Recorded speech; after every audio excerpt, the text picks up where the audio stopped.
The White armies fighting the Russian Civil War were within 200 miles of Moscow and within sight of Petrograd.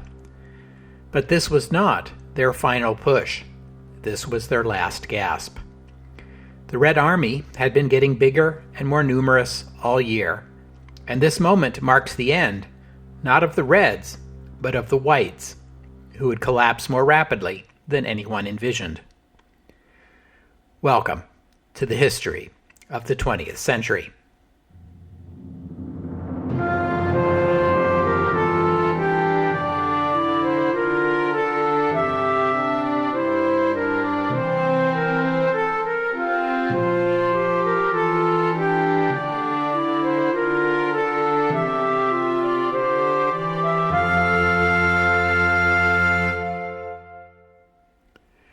Episode 186, 1919, Russia, Part 4.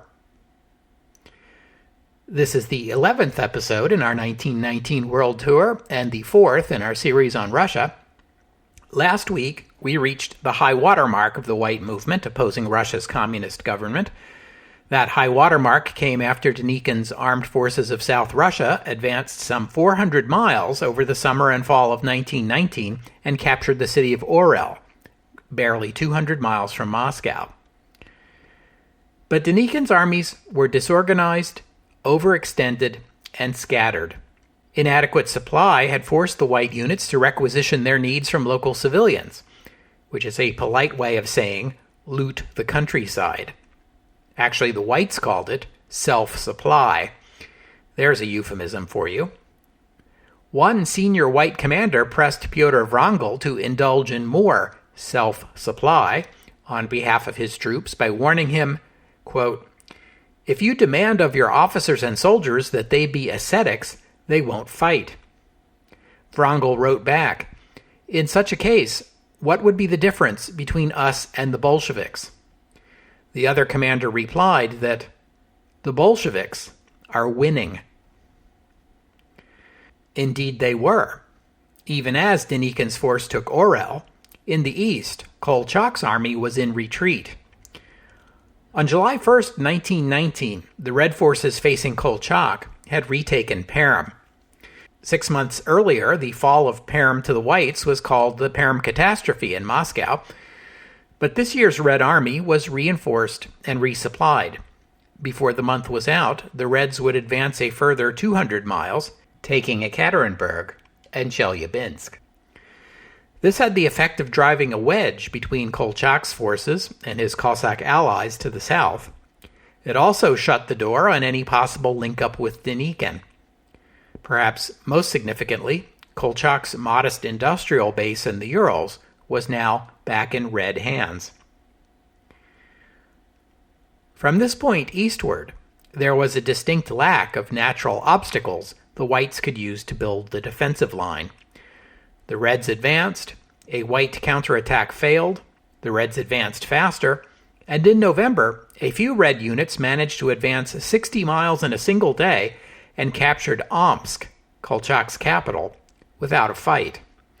Thousands of White soldiers were surprised and captured, and so were most of Kolchak's arms and supplies. By that time, the extended and inadequately supplied Kornilov division was already withdrawing south from Orel, outmaneuvered by the Red Army's Latvian riflemen, who had circled behind and were threatening to trap them in the city. What followed was a rapid collapse as Denikin's whole army retreated southward, giving up in a matter of weeks all of 1919's gains. Denikin, like Napoleon, had tried to take Moscow, and Denikin, like Napoleon, would find his victories hollow, his retreat harried, and his army shattered.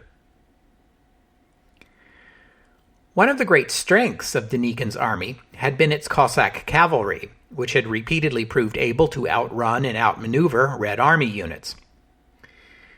Cavalry has always been seen as an aristocratic branch of the military, and the Bolsheviks tended to dismiss it, both on the ideological grounds that it was elitist and counter-revolutionary, and on the practical grounds that it was obsolete.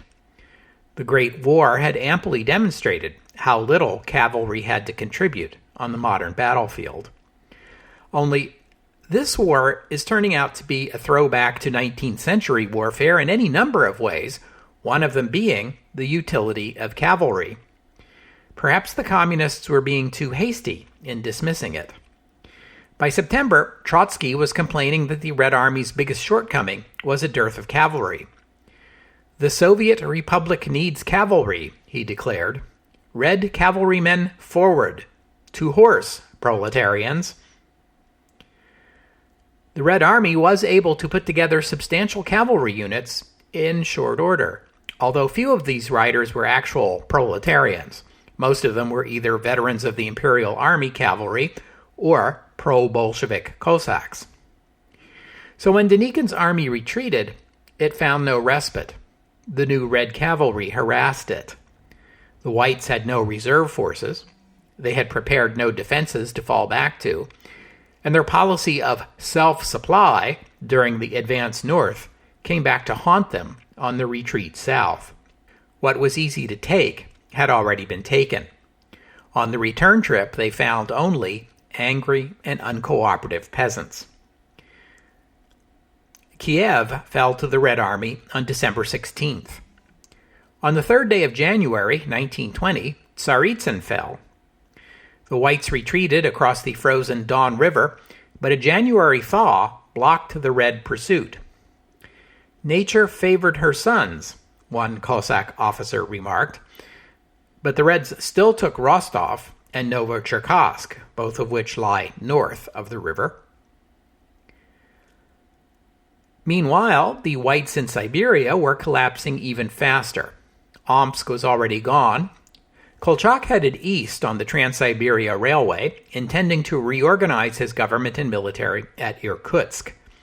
He brought with him that captured Imperial Gold Reserve, which took up 36 freight cars all by itself. That slowed him down considerably, and so did the Czechoslovak Legion, who were becoming increasingly unhappy with their own plight. In early January, socialist revolutionaries behind the White Lines seized control of Novonikolaevsk and Irkutsk. The White Army in Siberia was too weak to retake the first city. They were forced to circle around it and proceed to Irkutsk by foot. Kolchak himself was a virtual prisoner of the Czechoslovak Legion. He resigned his position as military commander and surrendered his title, Supreme Ruler of Russia, to Anton Denikin. The Red Army advanced unopposed into Novonikolaevsk, capturing tens of thousands more Whites and more supplies. The forces farther east were no help. The Japanese occupation force was uninterested in assisting Kolchak. Their goal was to claim eastern Siberia for themselves. The Czechoslovak Legion were more interested in staying on good terms with the new socialist leaders in Irkutsk than with Kolchak, because it was now the Irkutsk group that had the power to allow or deny their withdrawal to Vladivostok. And they decided the best way to stay on good terms with the leadership in Irkutsk was to hand Kolchak over to them in exchange for a promise to permit the Legion to withdraw to Vladivostok. The Imperial Gold Reserve they handed over to the advancing Red Army in exchange for their pledge not to interfere with the Legion's withdrawal. The Czechoslovak Legion were so done with Russia, and they were finally going home. The leftist government in Irkutsk held Kolchak prisoner. 6 days later, local Bolsheviks in Irkutsk took over from the socialist revolutionaries. They wanted to ship Kolchak off to Moscow to stand trial, but the White Army Kolchak had commanded was still between them and the Red Army that was approaching the city. Despite a direct order from Lenin to spare his life, the Irkutsk Bolsheviks had Kolchak shot on February 6th, and his body was dumped into the river the evening before the White Army reached the city. The Red Army would reach Irkutsk a month later, on March 7th. The commander of the Red Army in the east, the one who had dispatched Kolchak and his army, was Mikhail Tukhachevsky, just 26 years old. He was a capable military commander and ardent Bolshevik who had quickly risen through the Red Army ranks, and you may recognize his name from episode 180, where I told you how later in the year 1920 he would lead the offensive against Poland. But first, in between finishing off Kolchak and taking on Piłsudski, he would finish off Denikin. The rapid retreat of Denikin's army had naturally hurt morale. The onset of winter and the continued Red Army harrying made things worse, and the news of the fall of Omsk and the death of Admiral Kolchak was positively devastating. Denikin was now supreme ruler of Russia, but it was an empty title. His shattered army continued retreating south. On March 27th, British ships at the Black Sea port of Novorossiysk evacuated about 34,000 White Army soldiers and carried them to the Crimea, still white-controlled at this time, owing to the narrow and easily defended isthmus that was its only link to the mainland. But the evacuation was hasty and badly managed. For every white soldier successfully evacuated, 2 were left behind to be taken prisoner by the Red Army. One of the last soldiers to board the ships was Anton Denikin. He did not remain in the Crimea for long. He resigned his command, turned over what was left of his army to Pyotr Wrangel, and left for Constantinople.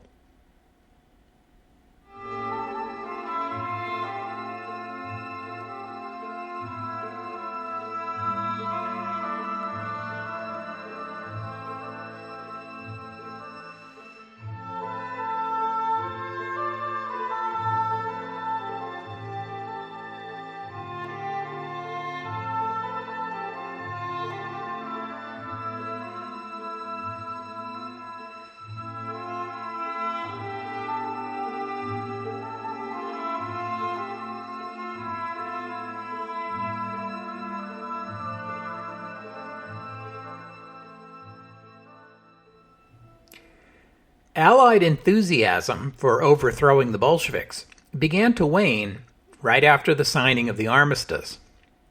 By April 1919, after the French and Greeks had withdrawn from Ukraine, it was clear the Allies lacked both a strategy for a successful intervention and the will to see it through. Domestic political opinion in all Allied countries was tired of war. It was hard to justify further sacrifice to go to war in Russia, until recently an ally, after all the enemy powers had already capitulated. But so long as the White movement appeared credible as the St. George that might slay the Bolshevik dragon, it was equally difficult just to walk away from the fight. At the very least, the British and the French could provide support to the White forces. To do otherwise would seem a betrayal of the Allies' best friends in Russia. The French government, still bitter over the sellout at Brest-Litovsk and Moscow's repudiation of all those debts owed to French creditors, advocated a hard line against Lenin. The British government was divided. Churchill wanted to go to war with the Bolsheviks, or rather, as he would have put it, have the government recognize that Britain was at war with the Bolsheviks, whether it wished to be or not. Blockading Russia seemed like one easy and low-cost way of aiding the White movement. If the Bolsheviks were allowed to import machinery, equipment, even consumer goods, they would use those things to fight the Whites and consolidate their own control over the Russian people. The legal status of an Allied blockade of Russia was a thorny question, though, one that became even thornier once Germany ratified the Treaty of Versailles. Upon ratification, the blockade of Germany was over.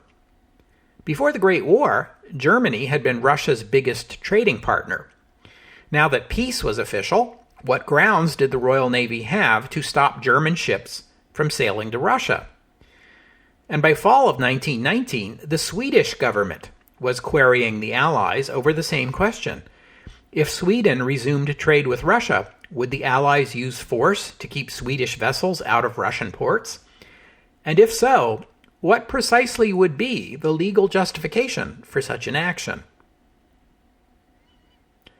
Even the Wilson administration in Washington was balking at maintaining the blockade. The U.S. had been pushing its allies hard over its policy of freedom of the seas. In the American view, no single nation, or even coalition of nations, had the authority to impose a blockade. Only the League of Nations should have that authority, and the League was not yet operating. In fact, as U.S. officials pointed out, once the U.S. ratified the Treaty of Versailles, it would no longer be at war, which would mean the U.S. President and the U.S. Navy would no longer have the authority to enforce a blockade. That would require a congressional declaration of war on the Moscow government. The Americans suggested instead that perhaps the nations of the world could be persuaded voluntarily to agree not to trade with the Bolsheviks. And thus, in the autumn of 1919, Allied governments began a diplomatic effort to persuade, or strong-arm, other nations not to trade with Bolshevik Russia. For most countries, this was an easy promise to make, since they were doing little or no trade with Russia anyway. The two nations that offered the most resistance were Germany and Sweden.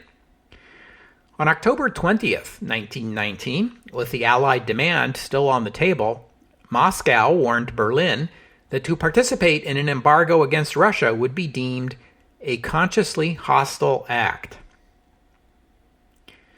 The German government replied to the Allies that while it shared Allied concerns about Bolshevism, it did not agree that an economic boycott was the proper response, and that encouraging closer relations between Russia and the outside world would do more to ameliorate conditions in Russia.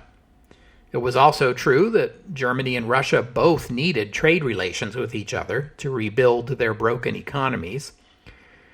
This moment is significant because it marks the first time since the armistice that the German government said no to the Allies. They made it stick, too. And in 1922, Germany and Russia would sign the Treaty of Rapallo, in which the two nations agreed to establish diplomatic relations, renounce all territorial and financial claims against each other, and open trade. But I'm getting ahead of myself. At this point in the narrative, we're only at October 1919, when Denikin's advance on Moscow has stalled out and Kolchak is in full retreat. The Germans were being uncooperative about the proposed trade embargo, but for the Allies, the bigger question by now was, is there still any point in maintaining it? In the north of Russia, where British and American forces had been holding Murmansk and Archangel for a year against Red Army counterattacks, the Allies had already abandoned that mission and given the order to withdraw. The small and badly organized White Russian forces left behind in the region were defeated by the spring of 1920. By November, David Lloyd George was floating the idea that maybe trade with Russia would do more good in Russia and for the world at large than maintaining the blockade. Over the winter, Allied and Russian representatives negotiated outstanding issues, notably the exchange of prisoners, Russian recognition of the independence of the Baltic states, and an end to the trade embargo. The latter became official on January 16, 1920. Anti-Bolshevik intervention had been controversial on the left in Britain. Peace with the Bolsheviks was controversial on the political right. Lloyd George defended the government's policy, saying, and I quote, "We have failed to restore Russia to sanity by force. I believe we can do it and save her by trade. Trade, in my opinion, will bring an end to the ferocity, the rapine, and the conditions of Bolshevism surer than any other method. We must fight anarchy with abundance." The year 1920 was the year of mopping up for the communists. In Siberia, the white government had collapsed. Allied forces withdrew from Vladivostok by the summer, except for the Japanese, who kept their troops in Siberia for 2 more years, propping up a local provisional government against the Bolsheviks, until the Japanese government finally bowed, both to Allied diplomatic pressure and domestic political pressure, and withdrew their troops in 1922. In the south, what was left of Denikin's army was now in the Crimea, about 30,000 soldiers under the command of Pyotr Wrangel. The Crimean Peninsula is almost an island. It's slightly larger than Sicily, and it connects to the mainland only through an isthmus 5 miles wide. Wrangel's forces were able to hold the isthmus, and since Moscow controlled no naval forces to speak of in the Black Sea, they were safe for the time being. Tukhachevsky and the Red Army would have headed for the Crimea next after finishing off Denikin, but when spring came, the Polish army began its advance into Ukraine in support of the Ukrainian nationalist government, forcing Tukhachevsky to turn his attention to the west. This is the 1920 Russian offensive against Poland that we talked about in episode 180, the one that was stopped just before Warsaw at the Miracle of the Vistula. This fighting in the west gave Wrangel some breathing room to consider his options. He and his soldiers were still getting British support, but now that the trade embargo was over and British policy was leaning toward working with Lenin instead of trying to overthrow him, the British government warned Wrangel that if he moved against the Red Army, he might lose their support. Wrangel chose to move anyway. The British cut him off, but the French, who were still pretty hostile to the Bolsheviks, continued to support Wrangel, although French aid was only a fraction of what the British had provided. Still, in June, Wrangel's forces advanced into the region north of Crimea, spearheaded by his most experienced units, and they captured a substantial swath of good farmland, ensuring that his troops wouldn't starve. Wrangel was able to hold his gains until October. That was the month Poland and Russia signed their peace agreement, allowing the Red Army to turn its full attention back to the south. The Reds hoped to trap the White Army north of the Isthmus and prevent another escape into the Crimea, one that might possibly extend the Civil War into 1921. Wrangel was aware of this risk, but he kept his forces north as long as he could, hoping to seize as much of the harvest as possible before he had to pull back. During the White withdrawal at the end of October, some 20,000 white soldiers were indeed captured before they could escape. That was more than half of Wrangel's entire army, but his most veteran units survived. In early November, the Reds were fighting their way down the isthmus under orders from Moscow to finish Wrangel off once and for all before winter, without regard for casualties. But Wrangel had one last trick up his sleeve. He still controlled the great port of Sevastopol, far larger than Novorossiysk, the scene of the Whites' messy evacuation at the beginning of the year. With British assistance, Wrangel, his soldiers, and their dependents, nearly 150,000 people in all, were able to make an orderly escape to Constantinople. This was ironic, considering Constantinople, Tsargrad, was the city that Admiral Kolchak was confidently planning to assault just 4 years ago. Now it would serve as the refuge for the last remnants of his counter-revolution.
So why did the white movement fail?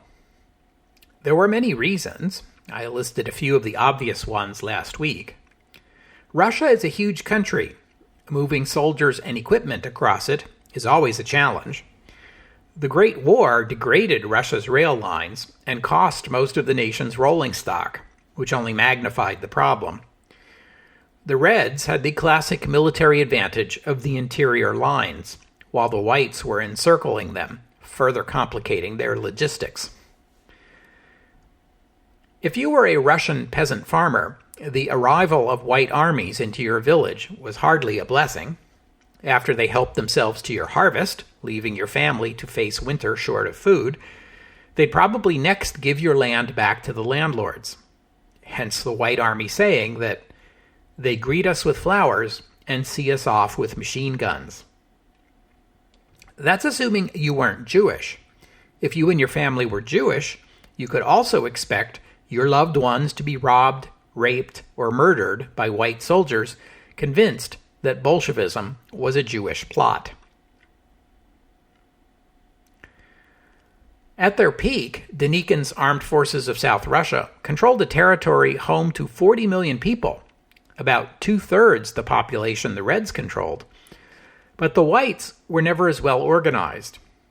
Even worse for them, many of those 40 million people were indifferent or even hostile to their cause. The white leadership was far better at organizing armies than it was at organizing civilian administration. Their right-wing leanings alienated many of the local intelligentsia, who were mostly sympathetic to socialism, even when they were anti-Bolshevik. These were the best candidates to lead a civilian administration behind the white lines, but they and the white movement never trusted each other. And half of the civilian population behind those lines was Ukrainian, not disposed to help a fighting force of Russian nationalists who kept insisting that Ukraine must remain part of Russia. The white movement couldn't get along among themselves. They couldn't or wouldn't make common cause with ethnic nationalists or moderate socialists. Support from the Allies was tepid, but it was sufficiently visible to allow Red propagandists to paint the white movement as puppets of the Western imperialist powers, bent on snuffing out the socialist revolution. Could the Whites somehow have pulled out a victory anyway? Pyotr Wrangel would later blame Denikin for their defeat, arguing that Denikin spread his forces too thinly. But Russia is a big country, and it's hard to see how he could have avoided spreading his forces thinly. Denikin himself would blame the Poles for not continuing their successful 1919 offensive eastward, but the Poles were only interested in lands with Polish inhabitants. Expecting them to march all the way to Moscow was expecting too much.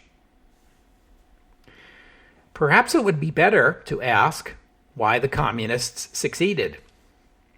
At first glance, it comes down to numbers. The Red Army was larger than the White Army from the beginning, and it grew bigger faster. The Whites hoped to overcome this through their qualitative advantage, but the quality of the Red Army improved significantly from 1918 to 1919. The White Army, by contrast, began with quality forces, but its new recruits were often poorly trained and poorly motivated. Many were Red Army defectors who had little appetite for combat and were prone to redefecting when the going got tough. Much of the credit for getting the Red Army up and running, and then molding it into a fighting force capable of taking on the White Army, has to go to Leon Trotsky. By the time of the October Revolution, Trotsky had clearly established himself as the number 2 Bolshevik. Only Lenin himself was more important. That got him the job of foreign minister, Commissar of Foreign Affairs. He pretty much botched the negotiations with the Central Powers, which led to a brief restart of the war before the Treaty of Brest-Litovsk, the one that was harder on Russia than the deal Trotsky had earlier rejected.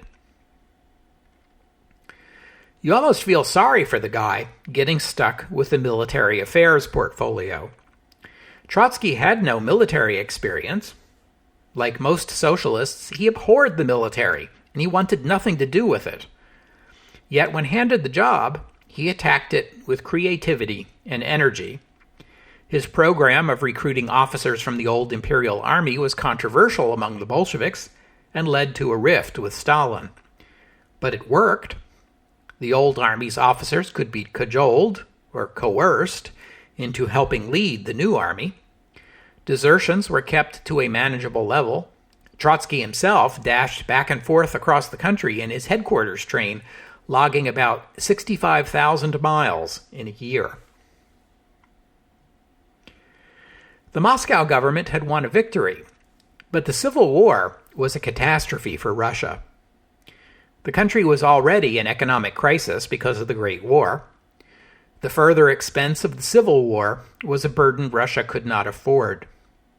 The damage done to railroads and farms and factories left the country with an industrial sector in 1920 that was only about 20% of what it had been before the war. And remember that Russian industry was not very well developed even then. Agricultural production had dropped to only about a third of the pre-war level. Farms had been destroyed. Livestock had died or been confiscated by the warring armies. The number of horses in Russia was only about half what it had been before the war. And the communist government's habit of confiscating harvests to feed the cities led to peasants refusing to grow more crops than they needed to feed their own families, which further reduced Russia's once bountiful harvests. In human terms, Russia had lost over 2 million soldiers during the Great War, and about 1 million civilian deaths from war-related causes, including disease and starvation. That amounts to about 1.5% of Russia's pre-war population. And that was before the Civil War. Civil War deaths are much harder to measure because of the chaos of the time, but here are some rough estimates. Total deaths of soldiers on both sides amounts to about 1.3 million. This figure includes deaths from disease and exposure, which account for more than half the total. I told you back in episode 171 that modern military medicine had reversed the 19th century truism that armies lost more soldiers to disease than combat. That was the case during the Great War, when combat deaths exceeded deaths from disease. But the sad state of Russia during the Civil War took the nation and its armies back to the bad old days of rampant disease in the ranks. Then there's the question of how many civilians were killed in the various red and white campaigns of terror. These estimates are all over the place and subject to ideological bias. Everyone wants to accuse their political opponents of savagery. Still, it's reasonable to suppose that the Reds killed more than 100,000 civilians, and the Whites maybe half that number. But deadliest of all were the diseases and the starvation that afflicted civilians across the country during the Civil War period. There was typhus and typhoid fever, dysentery, cholera, and of course, the influenza pandemic. Hunger and disease reinforce each other. Sick people can't grow crops, and hungry people are more susceptible to disease. So it's hard to separate the two, but in round numbers, perhaps 2 million Russians died of disease and another million of starvation. By 1920, the number of orphaned and homeless children in Russia was itself in the millions. 2 million Russians had fled the country during those terrible years, many of them among the more educated and skilled, which further damaged the Russian economy. Unlike the Great War, where most of the deaths were among the soldiers, the Civil War racked up about twice as many civilian deaths as military ones. Overall, I'm estimating more than 5 million Russians died in the Civil War, which is about double the total number of Russian deaths in the Great War. And this estimate is on the low side compared to some of the sources out there. All told, Great War deaths plus Civil War deaths comes to as much as 5% of Russia's pre-war population. The October Revolution had seemed so swift and bloodless, but that proved to be an illusion. The Russian Civil War was the inevitable consequence of the October Revolution, of the takeover of the state by a small and uncompromising political sect.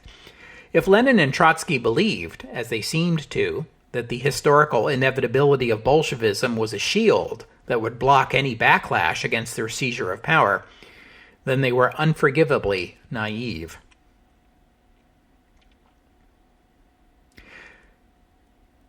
We'll have to stop there for today. Thank you for listening, and I'd like to thank Ed for his donation, and thank you, Stay, for becoming a patron of the podcast. Donors and patrons are my best friends these days. They help keep the podcast going and even give me a little money to spring for better equipment. I think the podcast sounds a little better now than it did a few months ago. What do you think? If you agree, then thank our donors and patrons for their support. And if you disagree, blame me, because it means I don't know how to use my new tools properly. Either way, if you'd like to become a patron or a donor, just visit the website, historyofthe20thcentury.com, and click on the PayPal or Patreon buttons. And I hope you'll join me next week on the history of the 20th century, as we continue the story of Russia, but we'll be focusing on a specific part of the former Russian Empire. I'm referring to the Caucasus, the region where, as you'll recall, independent states of Armenia, Georgia, and Azerbaijan were declared after the October Revolution. So long as the white armies of South Russia fought on, the Caucasus was cut off from Bolshevik authority and the turmoil of the Civil War. But once the remaining white army evacuated, things were bound to change. The Caucasus. Next week on the history of the 20th century. Oh, and one more thing. I should say a few words about the fates of the surviving white army leaders. Those who left Russia joined the millions of Russian émigrés in Europe and America, most of whom were vehement opponents of the communist government in Russia for the rest of their lives. Anton Denikin left after resigning command of the armed forces of South Russia.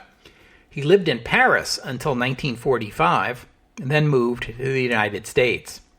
He mostly kept to himself and stayed out of Russian émigré politics. He died in Ann Arbor, Michigan in 1947 at the age of 74.